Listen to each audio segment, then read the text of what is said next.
राधे राधे, जय श्री कृष्णा। आशा करती हूँ कि आप लोग भी स्वस्थ और मस्त होंगे, आपका जीवन भी मंगलमय होगा और राधा रानी जी की कृपा आप लोगों पे सदा बनी रहे।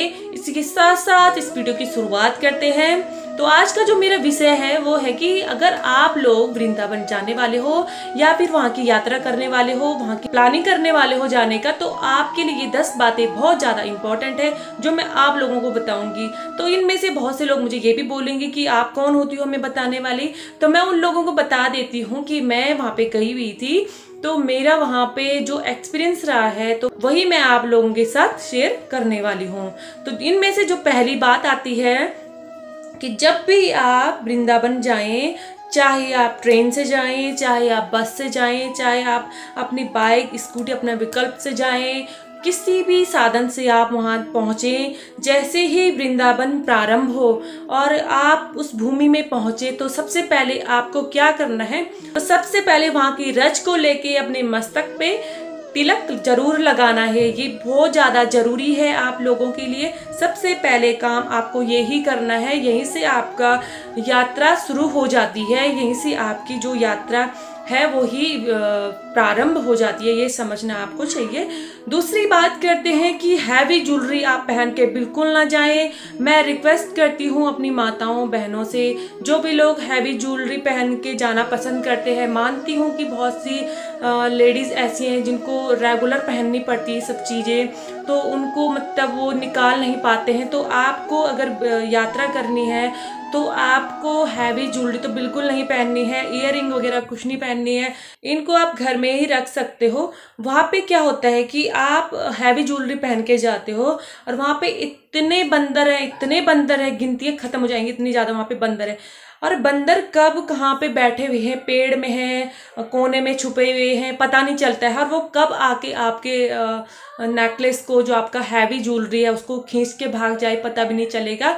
तो ये आपको विशेष रूप से ध्यान रखना पड़ेगा। ये मेरी अपनी माताओं बहनों के लिए ये बात बहुत ज़्यादा इम्पोर्टेंट है, तो ये ध्यान आपको रखना ही पड़ेगा। अब बात करते हैं नंबर 3 की, और ये बात बहुत ज़्यादा इम्पॉर्टेंट है आप लोगों के लिए। जिन लोगों को फ़ोटोज़ वीडियोज़ का बहुत ज़्यादा शौक़ रहता है, तो मैं उन लोगों को बता देती हूँ कि अगर आप लोग हाथ में फ़ोन लेके चलते हैं, ज़्यादातर गर्ल्स ये गलतियाँ करती हैं और वो हाथ में फ़ोन को लेके जाना ज़्यादा पसंद करती हैं, तो बंदर कब आके आपका फ़ोन उड़ा के लेके चले जाए आपको पता भी नहीं चलेगा। और हमारे सामने ऐसी घटना हुई थी, किसी लड़की के साथ ऐसा हुआ था कि उनका फ़ोन वो बंदर लेके चले गया था पेड़ में, और उसके बाद उस लड़की ने फ्रूटी ली और फ्रूटी का लालच दे के उस बंदर से फ़ोन को छुड़वाया। तो आप ऐसी गलती ना करें, और उनकी किस्मत अच्छी रही होगी कि फ़ोन ज़्यादा दूर तक नहीं ले गया और बंदर नज़र में रहा, तो इसकी वजह से वो लालच दे पाई और फ़ोन को वापस ले पाई। तो आप ऐसी गलती ना करें, आप अपनी फ़ोन को बैग में रख दें, सेफ जगह पे रखें, सुरक्षित रहें, और ये बात आप लोगों के लिए बहुत ज़्यादा इम्पॉर्टेंट है।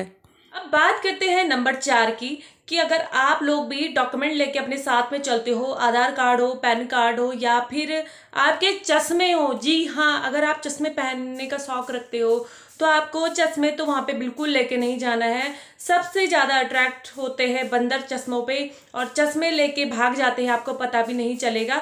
और ये बात उन लोगों के लिए बहुत ज़्यादा ज़रूरी है जिनकी आइज़ में प्रॉब्लम है, आंखें कमज़ोर हैं, तो वो लोग चश्मे पहन के वहाँ पे जाते हैं। तो आपको कुछ समय के लिए आपको चश्मे उतारने चाहिए, या फिर अगर आप नहीं उतार पाते हो, आपकी नज़र बहुत ज़्यादा कम है, तो आप एक ग्रुप में जा सकते हो। और अगर आपका ग्रुप जा रखा है तो आप बीच में होके जा सकते हो, ताकि साइड से आपके जो ग्रुप मेंबर है वो आपको बचा ले आराम से और आपके चश्मे सेफ रहें। ये आपको विशेष ध्यान रखना पड़ेगा। अब बात करते हैं नंबर 5 की। इसमें भी आदमी लोग गलती करते हैं, मैं माफ़ी चाहती हूँ, लेकिन ये बात बोलनी भी बहुत ज़्यादा ज़रूरी है। आदमी लोग अक्सर क्या करते हैं कि पैसे हो यहाँ पे रख देते हैं, यहाँ पे जो पॉकेट बनी होती है तो उसमें डाल देते हैं, और फ़ोन भी हो तो फ़ोन भी यहाँ पे डाल देते हैं, ताकि इजी रहे। किसी का फ़ोन आ गया तो यहाँ से उठा दिया फट करके और रिसीव कर दिया। तो ये गलती आप ना करें, फ़ोन को पर्स में रख दें, या आपकी वाइफ साथ में गई है उनके पर्स में डाल दें। और पर्स आपको कैसा रखना है, लेडीज़ों के लिए मैं बोलना चाहूँगी, जो मेरी माताएँ बहनें हैं, तो आपको पर्स आपको साइड करके डालना पड़ेगा, जिसकी लेंथ ज़्यादा हो यहाँ पे आपको रखना पड़ेगा पर्स, ना कि साइड करके डालना है। यहाँ पे भी बंदर बहुत ज़्यादा लूट मार करते हैं और बंदर आपका पर्स कब पेड़ में पहुंचा दे बहन जी तो पता नहीं चलेगा, तो ये आपको विशेष रूप से ध्यान रखना पड़ेगा। तो अब बात करते हैं नंबर 6 की। अगर आप वृंदावन गए हो तो आप प्रेम मंदिर भी जाओगे ही जाओगे, मुझे पता है। तो वहाँ पे जाने का जो उचित समय रहेगा वो है शाम के 6 बजे के बाद वहाँ पे जाना उचित रहेगा। अगर आप दिन में भी जा सकते हो, अगर आपके पास समय कम है तो अगर आप दिन में जाना चाहते हो तो आप जा सकते हो, लेकिन शाम के समय अगर आप जाओ तो आपको वहाँ पे बहुत ज़्यादा अच्छा लगेगा। वहाँ पे सुंदर सुंदर आकृतियाँ दिखने को मिलेंगी, भिन्न भिन्न प्रकार की वहाँ पे लाइटें दिखेंगी, जगमग जगमग आपको वहाँ पे दिखने को मिलेगा। वहाँ का अनुभव अगर आप लेना चाहते हो तो आप शाम को वहाँ पे जाएं, बहुत अच्छा आपको वहाँ पे आनंद आने वाला है। बात करते हैं नंबर 7 की। तो मैं बता देती हूँ, अगर आप निधि वन में जाना चाहते हो, निधि वन का सही समय है यहाँ पे 6 बजे के बाद अलाउड नहीं है। तो ये ध्यान से सुनिएगा कि निधि वन में जो भी जाएं वो 6 बजे से पहले वहाँ पे घूम लें और 6 बजे के बाद यहाँ पे प्रवेश वर्जित है। इसके विषय में भी मैं आप लोगों को जरूर बताऊंगी कि यहाँ पे क्यों नहीं जाते हैं 6 बजे के बाद। अब बात करते हैं नंबर 8 की। तो जिन लोगों के पास समय बहुत कम रहता है और जो लोग जाने का सोच रहे हैं, तो बहुत से लोग ऐसे भी सोचते हैं कि हम वहाँ पे कितने दिन के लिए जाएं, इनको समझ में नहीं आ रहा होगा। तो मैं आप लोगों को बता देती हूँ कि आपको कम से कम 3 से 4 दिन का समय जरूर निकालना चाहिए। अगर आप ये सोच के चलें कि मैं एक ही दिन वहाँ पे रहूँ या रुकूँ, तो आप ये गलत सोच रहे हैं। एक दिन में आप वृंदावन में प्रेम मंदिर घूम सकते हैं, निधि वन घूम सकते हैं, बाकी बिहारी जू घूम सकते हैं, इससे ज़्यादा आप नहीं घूम सकते हो। वो बहुत दूर से आप आए हुए हो, तो एक दिन का समय तो आपको रेस्ट में निकल जाएगा। आप वहाँ पे रेस्ट करोगे, कहीं दूर से आप आए हुए हो तो आपको रेस्ट भी बहुत ज़्यादा ज़रूरी है। आप दर्शन के लिए जाओगे तो आप सोए हुए जाओगे तो वो भी सही नहीं है। आप पहले तसल्ली से अपना रेस्ट कर लो, उसके बाद आप दर्शन के लिए निकलिए। तो अगर आपको 3 से 4 दिन का समय आपको मिल जाता है तो आप आराम से घूम सकते हो। गोवर्धन भी हो गया, बरसाना हो गया, सारे जितने भी मंदिर है आप सारे मंदिर के दर्शन आराम से कर सकते हो अगर आपके पास इतना ज्यादा समय है तो।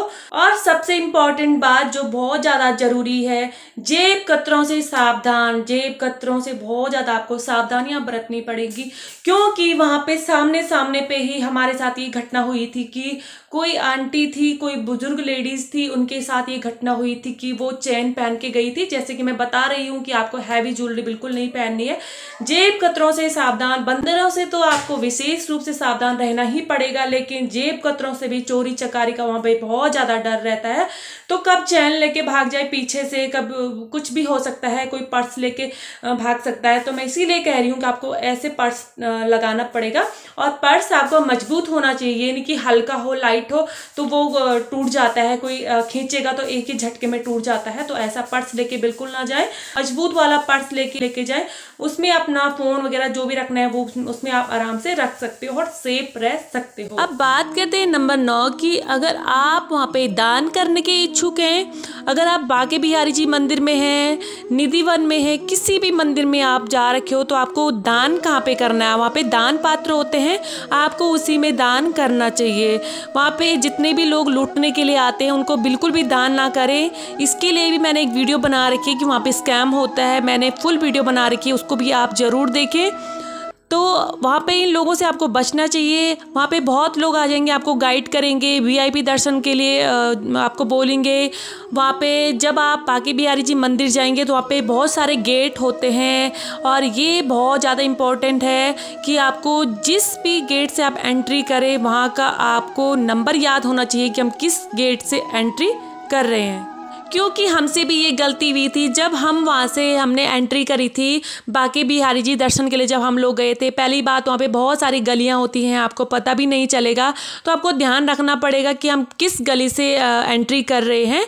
तो जब आप बांके बिहारी जी दर्शन के लिए पहुँच जाओगे, दर्शन हो जाएंगे, तो आपको बाहर जाने के लिए दूसरे रास्ते से भेजा जाएगा।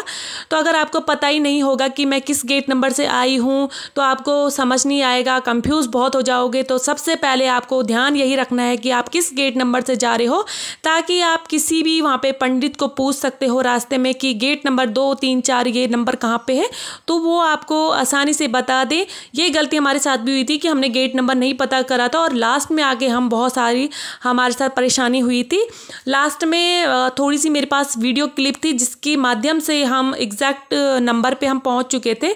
वो इसलिए हो पाया कि मैं वीडियो बनाती हूँ, ब्लॉग बनाती हूँ, तो उसमें मैंने वीडियोस क्लिप ले ली थी जिसमें नंबर कैप्चर हो चुका था।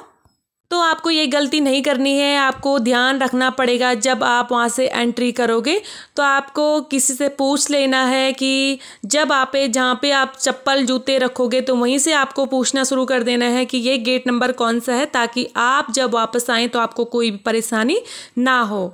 बात करते हैं नंबर 10 की कि परिक्रमा आपको किस समय करनी चाहिए। तो गर्मियों में परिक्रमा शाम के समय होती है। 99% लोग शाम के समय परिक्रमा वहाँ पे करते हैं। सर्दियों में सुबह के समय में वहाँ पे परिक्रमा होती है।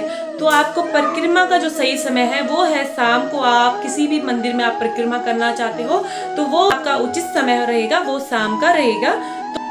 इसी के साथ साथ इस वीडियो को यहीं पे विराम देते हैं। आशा करती हूँ कि मेरे द्वारा दी हुई जानकारी आप लोगों के लिए हेल्पफुल रहेगी। अगर आपको मेरी ये जानकारी पसंद आई है थोड़ी सी भी, तो प्लीज़ इसको लाइक करें, कमेंट करें और सब्सक्राइब जरूर करें। मैं फिर मिलती हूँ एक अच्छी जानकारी के साथ। तब तक के लिए बाय बाय, राधे राधे, जय श्री कृष्णा, हरि बोल।